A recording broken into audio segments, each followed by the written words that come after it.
শুভ মকর সংক্রান্তি বন্ধুরা। দেখো এখানে মোটু কুড়তে বসে গেছে নারকেল, ওখানে শ্বশুর সবজি কাটছে কারণ আমরা মুড়ি খাবো। শ্বশুর এখানে তরকারিটা চাপিয়ে দিয়েছে কারণ একসাথে না কাজ করলে তো এতগুলো পিঠে হবে না। 3 রকমের পিঠে হবে আজকে। একটা ভাপা পিঠে করবো, একটা দুধ পুলি করবো আর একটা পাটিসাপটা।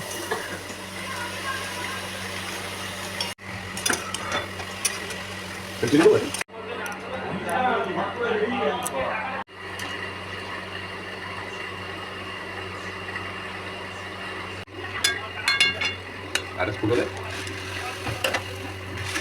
Kalau kita tahu dia. Ada yang tuh? Mana tuh?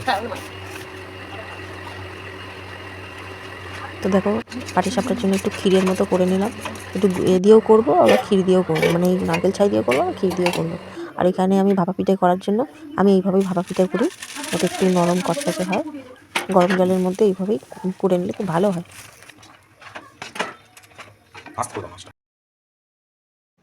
তো এইখানে দেখো সবাই পিঠে তৈরি করতে লেগে গেছে, আমার বর, আমি, শ্বশুর সবাই মিলে পুরটা ভরছি আর কি। আর আমার ছেলে থেকে থেকে হাত বাড়াচ্ছে, তুই কাঁচা পিঠেটা খাবে। কাঁচা পিঠেটা ওর খেতে খুব ভালো লাগে। আমি শিখেছি খাওয়াটা, কারণ আমি এরকম খাই সব উদ্ভট খাবার। তো আমার থেকেই আমার ছেলে শিখেছে এইভাবে খাওয়াটা। তো থেকে থেকেই খালি হাত বাড়াচ্ছে যে দাও। আমি তো ভেবেছিলাম আজকে আমাদের বাড়ি পিঠে হবেই না। ও মা দেখি শ্বশুর সব জোগাড় জাটি নিয়ে চলে এসছে, তো পিঠেটা হয়েই গেল।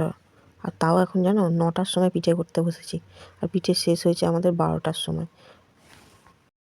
বাবা বললে সবাই পিঠে খাবে আর আমার নাতি আজকের দিনে পিঠে খাবে না, তা কখনো হয়? নাতির জন্য সব জোগাড় করে নিয়ে চলে এসছে যে বানাও বৌমা, খাওয়া হবে সবাই মিলে। ভালো করে ভিডিওটা তুলতেও পারিনি, কাজ করবো না ভিডিও তুলবো, আর সবার খিদেও পেয়ে গেছিলো। আর পিঠে বলে কথা, এমনিই খিদে আরও যেন বেড়ে যাচ্ছিলো। আমরা এখানে তাড়াতাড়ি করে কাজ করছি যাতে পিঠেটা শেষ হয়।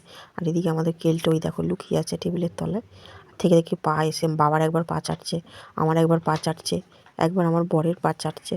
এই করছে, ওর আর কাজ নেই, শুধু ঘুরে ফিরে পা চাটছে যাতে একটু কিছু দিই খাবারটা। তো আজকে ভিডিওটা আমি এখানেই শেষ করছি, আর বেশি কিছু তুলিনি। ধন্যবাদ।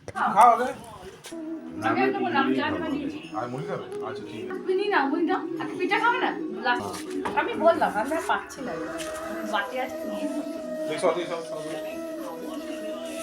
তো কোন পিঠে দেবো, এটা দেবো না এটা দেবো?